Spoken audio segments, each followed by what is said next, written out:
Time now for a look at the day's top business news. And we're going to start with Scandinavian Airlines, where a pilot strike over the weekend saw hundreds of flights cancelled, affecting travel for up to 170,000 passengers. And that strike is now set to continue. Brian Quinn is here to tell us more. Brian. Travellers with some more woes on Monday if you're flying. SAS, Sweden's main pilot union, and Scandinavian Airlines management have failed to resume talks on a new collective bargaining agreement.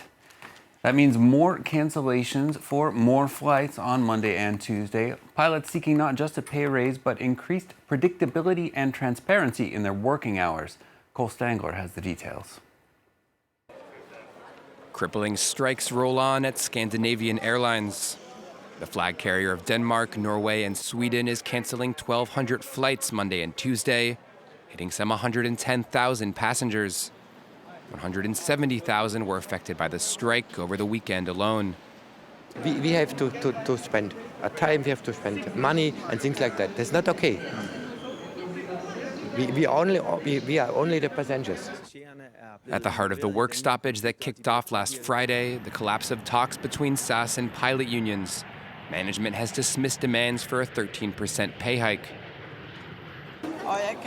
I can just say that we really have done everything to reach a solution, but the demands that have been put on the table have been unrealistic and have seriously jeopardized the competitiveness of SAS.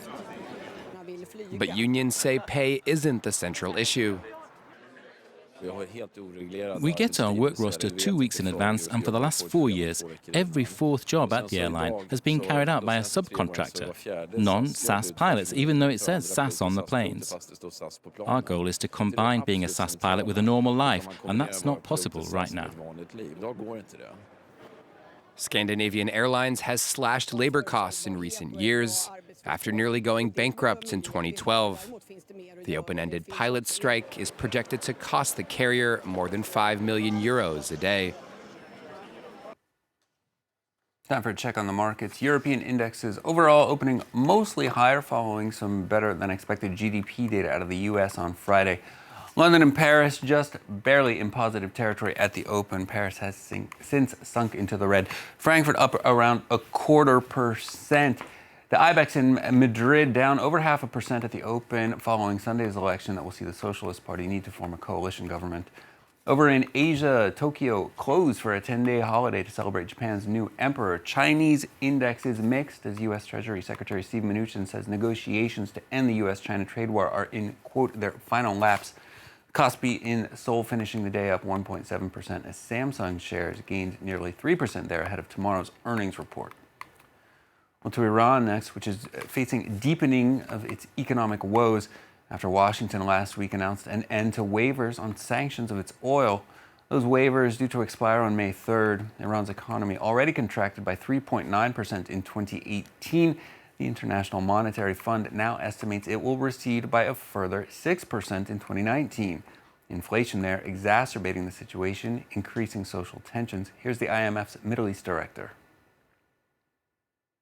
This will have an impact on social, especially that the sanctions have led to an increase in inflation, with inflation reaching levels of 50%. Therefore, of course, the Iranian economy will suffer a recession, and therefore it needs a certain number of measures to alleviate those pressures. Next, the European Banking Authority is reportedly asking the EU to strengthen safeguards in the wake of an investigation into a money laundering scandal at Danske Bank. The Financial Times says the EBA has rejected an internal report on regulatory failings, finding breaches of EU law in the way Danske was regulated by Danish and Estonian authorities. Danske's Estonian branch has been implicated in the laundering of some 200 billion euros worth of suspicious money from Russia. It's just one of several recent money laundering scandals across the EU, including at Germany's Deutsche Bank and Swedish lender Swedbank. And finally, for business, Avengers Endgame surpassed the $1 billion mark in opening weekend box office receipts, the first ever film to do so. Marvel Studios' superhero epic bringing in $1.2 billion globally, that blowing away the previous record held by its predecessor Avengers Infinity War. In the States, the film brought in over $350 million, that far exceeding expectations that were roughly around $270 million, also breaking the all-time box office record in China. Many analysts believe the film's 3-hour runtime made it mathematically impossible to break that $300 million mark in the US. Apparently, though, did not count on how many theaters would run the film 24 hours a day. It's just a movie, for God's sake, everybody settle down. 3 hours, it does sound quite long, I have to say, for a lot of our attention spans when it comes to these things. Brian Quinn, thanks a lot for that business update.